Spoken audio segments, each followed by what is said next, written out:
know some of the richest people I know, they don't love what they do. They don't love waste management. They don't love data. They're good at it. They have a niche about it. They made billions doing it. But is it their ultimate passion that they wake up and they look at data? You know what I'm saying? I don't think that's really how it works. It's a tall order to go from almost being homeless just 6 years ago to now being able to build a company that's almost worth $1.2 billion. Yes, that's billion with a B. It takes a certain type of attitude that's going to get you there and a sheer willpower to keep you going in all the tough times. That's the story of Mikhail, who's come here for a second session, an update onto a previous video, which you haven't watched. You need to check that out right here. Now he's here to share with us what his journey has been like moving into a new office at 10,000 square foot, hiring new people, motivating their teams to have a better productive output, make sure that they are cultivating a culture that's going to be beneficial to the company in the long run. You need to watch this video. We've got some great tips about personal leadership skills, how to motivate yourself, and how to get yourself into a mindset and discipline to get way more done than you ever thought possible. If you're new here, hi, my name's Ash. We talk about all things leadership skills in this channel. So if you want way more of that kind of content, then subscribe right here. As usual, all the timestamps are down below and all the links are also in the description. So without further ado, let's get into the video. Now it's just constantly expanding because, we don't do things remote, so everything is in the office. So obviously, always have to have a large enough office to continue with expansion. There's a lot of things that just are not seen that are behind the scenes.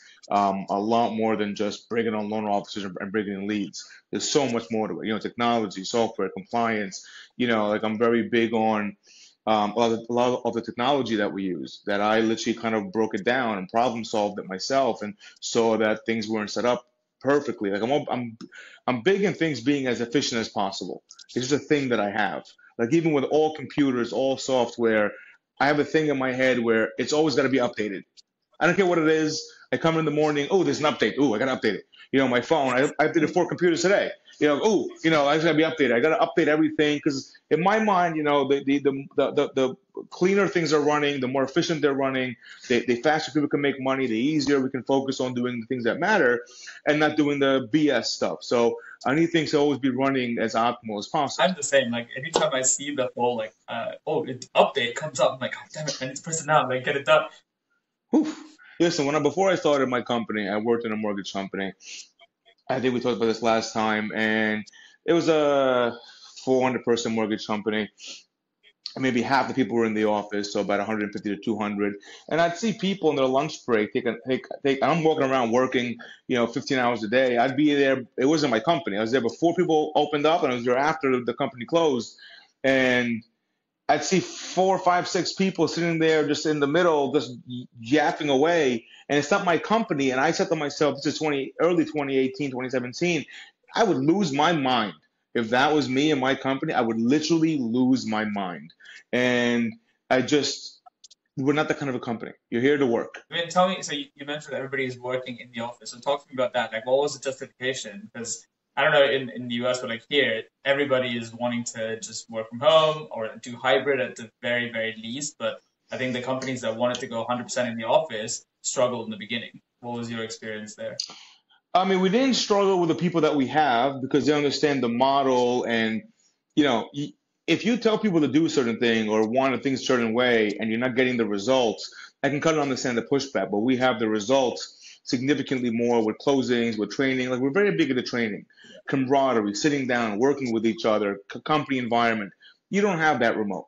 And we talked about this last time, with this mass exit of people across the country, across the world, especially in the UK and America, of leaving their jobs. And because they're working remote, they are sitting, there's no motivation. You're not waking up, taking a shower, getting dressed, getting a cup of coffee, going to work, seeing people. You're not getting any of that. And then they're in their job for 6 months, working out of their pajamas in their living room. And so they get bored mentally. So now they want to go get a new job because, I'm bored of this job. And it's because they're working remote that they're bored because they're sitting pretty much in a prison all day with no human interaction. Now, their dopamine and their serotonin runs because, I'm finding a new job. I'm applying, going to interviews, I'm making phone calls. Now they go get another job. That job is also remote. 6 months later, they quit that job as well. So listen, it's the same reason why there's a gym or there's a place of worship, right? You go there, things get done in certain places. You have an office, Nobody's ever going to tell me you're going to work out the same in your home living room with a bunch of kids and dogs running around that you are in a gym. You're never going to make me believe that, and it's not true. So, especially with what we do, we're very big into training. We're very hands-on. We're very big into management. We're very big into making sure that loan officers produce. Everybody is pretty much happy. And you can't do that remote no matter what anybody says. So yes, it is a little bit more difficult to find the right people, which is why we've hired our own recruiters, literally full-time in-house. We've been working with some external recruiters and doing a lot for the hiring because pretty much people's work ethics has gone to shit. I think we were talking about this last time a little bit, that because this company is your baby, you brought this up, you grew it from nothing to now. So you've built your team up with high performers, the people who are like all in, and they kind of have the same ethos and work ethic as you. Do you think that's harder to find nowadays? Nobody has the same work ethic as me. And it's not just about work ethic. It's about sacrifice and dedication, right? The one thing that I had when I was younger was I met a lot of successful men in my younger years, even younger than you now, that gave me some good advice. And one of them said, if you want to be successful, you have to be selfish for yourself. And I didn't know what that meant 22 years ago. What really that means is you hear these people, and I'm sure you've met them in your life. Everybody has, oh, I'm a giver, and I always do this for other people. People are always going to take if you're willing to give. People are always going to take your time, your energy, your money, your resources, your brain power. People are always going to take these things. People are always going to be sick. People are always going to have problems, and you got to focus on yourself, and that's what I do. I wrote an article recently about it. I don't have breakfast till I accomplish a goal. I don't have breakfast, even though I still gained weight, so I accomplished a lot of goals, clearly. But, it's just for me, like you wake up in the morning, the first thing you do is have breakfast, which is going to slush you down, and now you're on your typical, you got to get out of that 9 to 5, just that hamster wheel mentality, and on that schedule clock. Like I normally have breakfast, if you want to call it breakfast, probably, well, my God, it's already 12 o'clock. I didn't have it yet, so let's give it to you that way. But I've had 4 coffees. So, I don't reward myself until I accomplish a goal. I don't take off on weekends. I normally, a Sunday, I'll just sit and kind of defuse. I'll still do some work. If there's work to be done, it gets done. So you can't be a leader, and you can't expect people to work 10 times harder as employees or staff if you're not doing the same thing, right? And when you see these CEOs that people have this image, it's like, oh, they're on a yacht and they're on a plane. No, they're probably working, number one, or they're taking one day off or one vacation off every couple of years, and they kind of amplify on that. But you have to work, you have to be the leader, or you can't expect people to do this. So I expect less from people than I even expect from myself. That's the point I'm trying to make here. A lot of people expect more from other people than they expect from themselves. I think that makes sense. There's a good book around this that I read recently, the Secret to High Performance or something, and it's written by the guy who does a lot of things in the sports industry. And it's the same thing. It's about it's not just what you want to gain, it's also what are you willing to sacrifice to have that gain. And I remember, from what you were saying about the whole breakfast thing, we do the same thing. It's we don't have breakfast until we've worked out in the morning. So that means there's a reward for breakfast. And so we have to go work out, otherwise we're not having breakfast. How many people do you think have that mentality, right?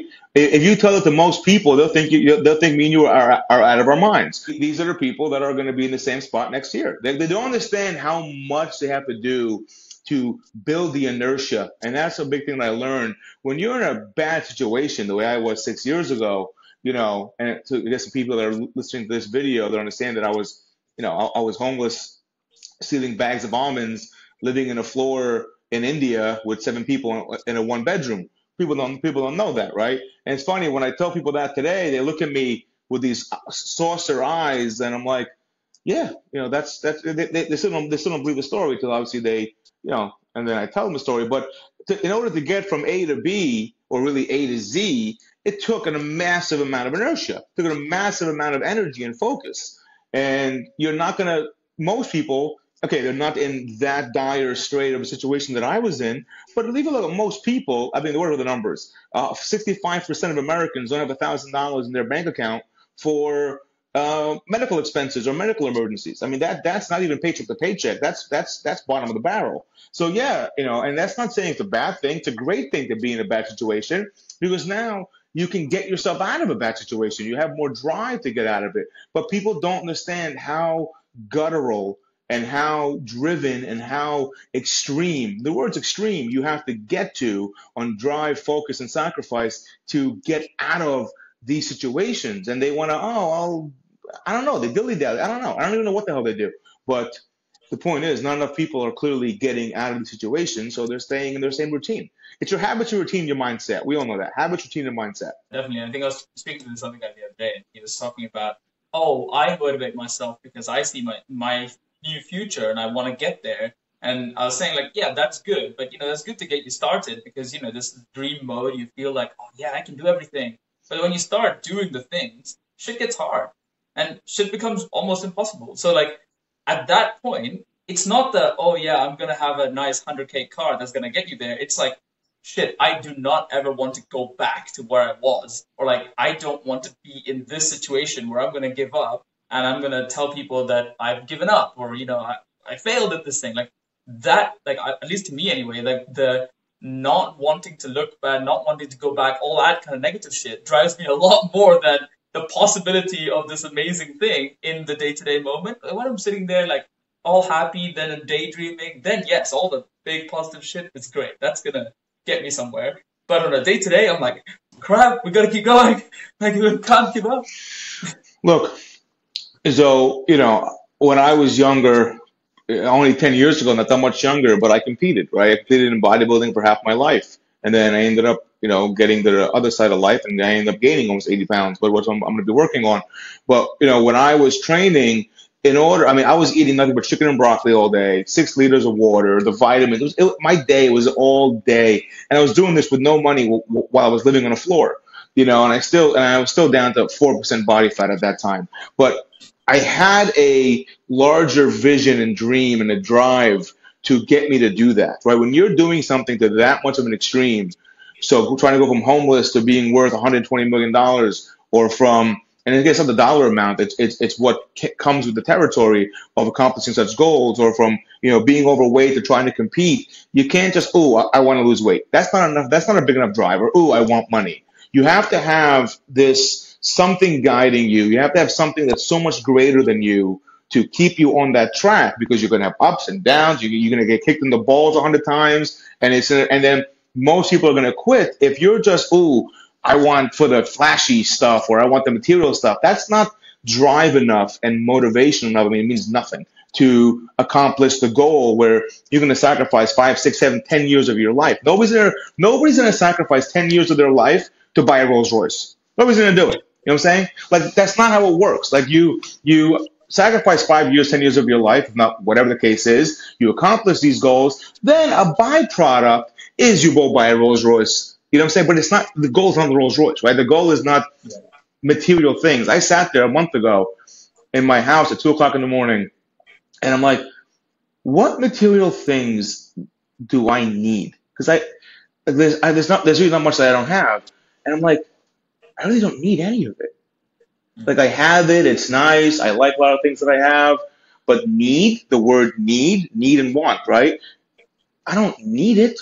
And I really, I sat there, I'm like, if you had a proper home, right? If you were on an island, some beautiful island somewhere, French Polynesian or something, you had a home with plumbing, you had fresh air, you had fresh water, you had enough clean food, you were healthy, you had people that loved you, which are those 5 things. What else do you really need in life? You don't need anything in life. You can really live. You can really live happy. And, that's one of the biggest goals for me now, is to work where I am now so that I can have a future where I will work. I love doing work. I love working, but I don't need to work. That's really the big goal for me now. The big goal for me now is people know the name of Stratton Equities. We've done great. I've changed the mortgage industry. There's so much more I'm going to do. Right now, the next 12 months is a great opportunity for us. All that is like a byproduct for me now. Right now, the byproduct is the main focus for me really is happiness, the pursuit of happiness, that I can continue my lifestyle and I can really enjoy, and I can spend a year traveling the world when I'm a little older. I'm 42 now, and never have to worry or wonder about work or money. Yes, I'll work. There's a lot of consulting people that want me to consult right now. I mean, they want to pay me $1,000 an hour to do that. And I'm like, I can't do that because $1,000 an hour is less than I'm making now. So I really can't take the time to really, I mean, but listen, if I had, if I'm done and I'm semi-retired and I'm traveling the world and I have my phone, my MacBook, my iPad, and I can consult entrepreneurs for $1,000 $1,500 an hour, but something that I love and I enjoy doing, I truly love working with entrepreneurs. That's something I can do down the road, right? When you accomplish a big enough goal, you'll always be in business. I learned that recently. If you accomplish, everybody wants to work with you. You can call anybody and work and do whatever you want almost. When you accomplish enough of a goal, you'll always be in business. Again, obviously, be an honest person, you have a good reputation, you'll always be in business. I think that makes sense. A lot of people are talking about how the attention is the new currency. Like if you have people know you, people know of you, people know of your accomplishments, then the reputation speaks for itself, right? But I want to ask you this. Do you think, because you've achieved a lot in your life so far, and you've obviously got big dreams and big things to go for and different things, for somebody who is a high performer starting up, say they're, I don't know, just finishing university or something, and they know they're a high achiever, they're doing better than everybody else in their peer group, and they want to keep going. Do you think there's a sequence of things to achieve in life, or is it free for all? You have to fail. Everybody that has become super successful has failed immensely, has been flat on their ass. I don't believe, and listen, I think we talked this last time, I grew up with very wealthy cousins who had everything they ever wanted in their life growing up, more than any human should ever have at 10, 12, 13, 14 years old. And they have no drive. They have no motivation. They still live on daddy's money, right? I still have other cousins like that. I'm sure you know people like that as well. Drive, hunger. You have to have that without hunger. You have to have that. You have to fail. You got to get kicked in the balls over and over and over again. And listen, for a young person, I've always been an entrepreneur, and I've had a couple of jobs here and there that kind of led me, but go do as much as you can. Don't go into a lot of debt. I'll tell you that much. I just told somebody the other day, she wants to do a bunch of different things, and I don't do multiple things at one time. Right? Do something focused, try to be the best at it. And if that doesn't work, kind of then navigate around it. But she goes, I want to do this. I'm like, you can't roll 10 snowballs at one time, right? That's always my analogy. You can't roll 10 snowballs at one time. You got to focus on one and focus on one. If that doesn't work, then you go from there, right? Because you have different analogies, not to have a plan B or to have a plan B. I'm still kind of open on that, depending what, people's life path. But go out there, open businesses, fail, try things, learn different industries, try to be the best at whatever you love. And, people go, oh, passion. Yes, passion's important. I have a passion more for success, right? Like, do I love mortgages? Yes, I do. I'm very good at it. I love what I do. But my ultimate passion is success. I could take this model that I had created and almost apply it to anything. Right. And a lot of people, especially young people, because of social media, giving them these bullshit images. I know some of the richest people I know, they don't love what they do. They don't love waste management. They don't love data. They don't love agricultural or they don't love farming. But they're good at it. They have a niche about it. They made billions doing it. But is it their ultimate passion that they wake up and they look at data? You know what I'm saying? I don't think that's really how it works. But you look at a lot of young people, they're driven to, oh, your passion. A lot of people that make a lot of money, yeah, they're happy. That's not their passion. I don't know anybody's passion is garbage. But that son of a bitch is worth 130 million. I'll tell you that much. Yeah, I remember. I was having a conversation with this guy about this whole passion thing, and then because he's adamant that people have one passion that when they find that thing, they can make millions, all this kind of stuff. And I was like, well, what if you're passionate about multiple different things? And it's very common to actually have multiple different passions, and not all of them are monetizable to the same extent. Like if you are lucky enough that your passion happens to land in the same thing that's growing billions, say you were already into digital art, and then NFT came about, like boom, your passion's mixed with your work, job's given. Let's say your passion, I don't know, like train spotting, whatever they call it. Like you're not making money out of that. Like not billions anyway. But for you did that now, and you've gotten to a position where you're building this $1.2 billion company. You're on your way there. You've expanded to a massive new office. Was it a challenge to start employing people and start managing them to like get them to gear? I think one of the hardest things really, which I found, was hiring and managing people. People have different personalities. People click different. Like I am not that person. Like I'm just not the person. I have to hire somebody to actually do that, right? And most companies, HR or whatever, or then a sales director, sales manager do that, which I did. I hired somebody to do that because I just can't deal with bullshit. I can't. Like we're here, we're doing a job, we're here to work. We're all. And listen, big thing is, like I said to you in when we first started talking, is people's focus. A lot of people, their focus is everything else besides making money. Like they need money to live, but that's not their focus, right? To be successful, and I can talk to you in 30 seconds. I can tell you if you're gonna have a shot of being successful or not, just from the conversation I'm having with you and your energy and your drive and what you talk about and what you focus on. And a lot of people, and listen, where you focus is where your accomplishments come in. And if you want to be a great dad and your focus are your kids and that's where all your energy goes, then great, God bless you. I'm not one to tell you what to do with your life, but the odds of you getting to where you want to get to is slim to none, right? Because your focus are on running around with a bunch of kids all day, right? So you have to sacrifice, and people don't want to sacrifice, or they're big family men. I mean, how many big family men do you know have a lot of money or very successful? How many family men do you know they're with their kids every weekend and they're having breakfast with their kids on the morning before work, and they're at their son's baseball game, and their wife, and how many of those guys do you know are worth whatever? None of them. No. They're not. I mean, if I know any of them, they've got that now in their later years when they've already made all their money. Yes, that's my point to you. Or they did it when they're much later and they've already built it, they've done, and now they're kind of winding down their career, and now they have that, right? But to do them at the same time, nobody's done it that I know of. I'm sure one guy's done it, but who the hell knows? It's about where your focus goes. And a lot of people, again, they don't have the drive and the hunger to accomplish such things. So which is what we're basically kind of picky on who we bring on board, because you want people where their focus is. And it's not about making money. It's like, be money hungry. It's success hungry, right? It's success. We help people here. Like I love when one of my favorite things has been from day one is because we're so unique in our programs, and we created a model of how to structure loans. And when somebody's been shopping around and they need help, and you literally fix their financial life, and you make them money, and you structure their financial goals and their real estate goals, and you help them to invest for their retirement through obviously mortgages, because I don't consider mortgage as a one vehicle. It's really a part of your life plan, especially when you're dealing with multiple investment properties. So that's always been a great inner joy to me when somebody's when you really help somebody and you structure their life, and you put them and now they're making money with real estate, and they're saving for their retirement. Now they can go be a family man. Now they can pay for their kids' tuition or their daughter's wedding or whatever the case may be.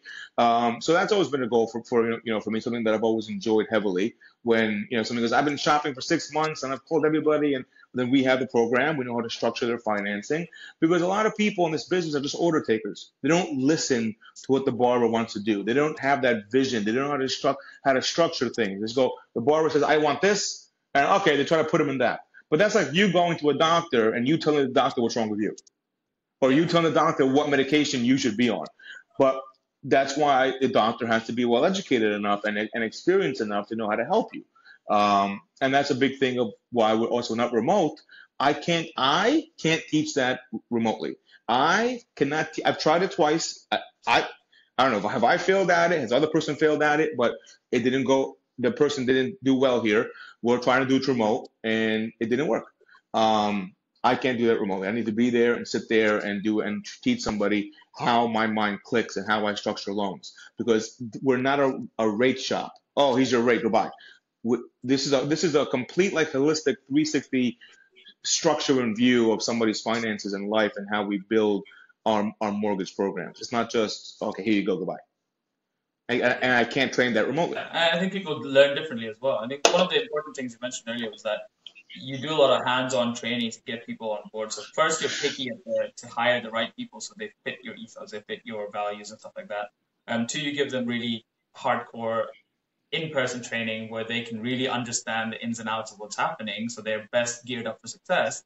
Now, the third thing I want to ask is, like, how do you make sure that these people are working effectively but also not burning out at the same time? Like, how do you or your managers, like, what is the secret there? You take your weekend off. Like, we don't, listen, we're not here where pushing people work on the weekends and work at 2 o'clock in the morning like they work, the more they work, the more money that they make, the more that they learn, the faster that they learn. So, it's and we want people that are, hungry to listen. When we interview people, salespeople, we ask them how much you want to make in the next 12 months.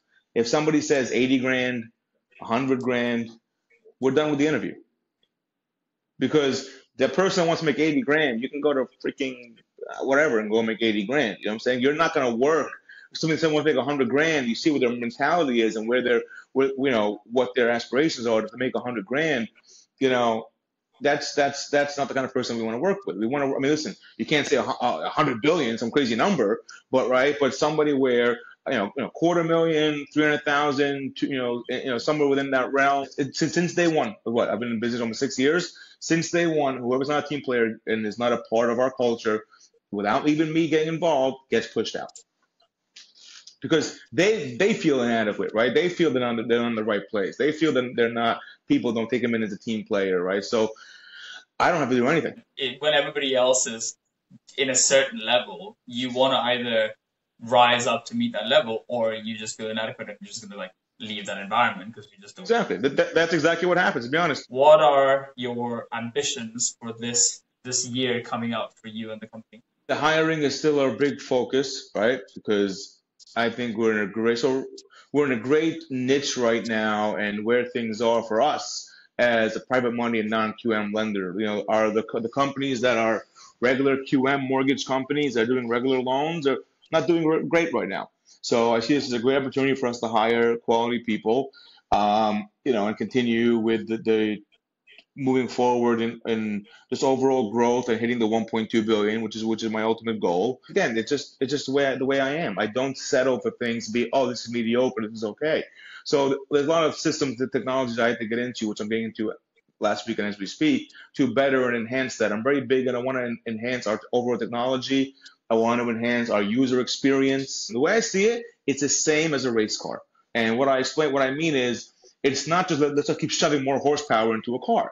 That's not what makes a car go faster, right? Actually, that can make a car go slower because then your tires are going to spin. So if you look at like a typical American car, 800 horsepower, a freaking 911 twin turbo Porsche will blow it off the freaking line, right? Less horsepower, less everything technically on paper, but it's the engineering and it's the perfection and it's being as perfect as that car is built. And if you ask me, that car is dirt cheap for what it can do.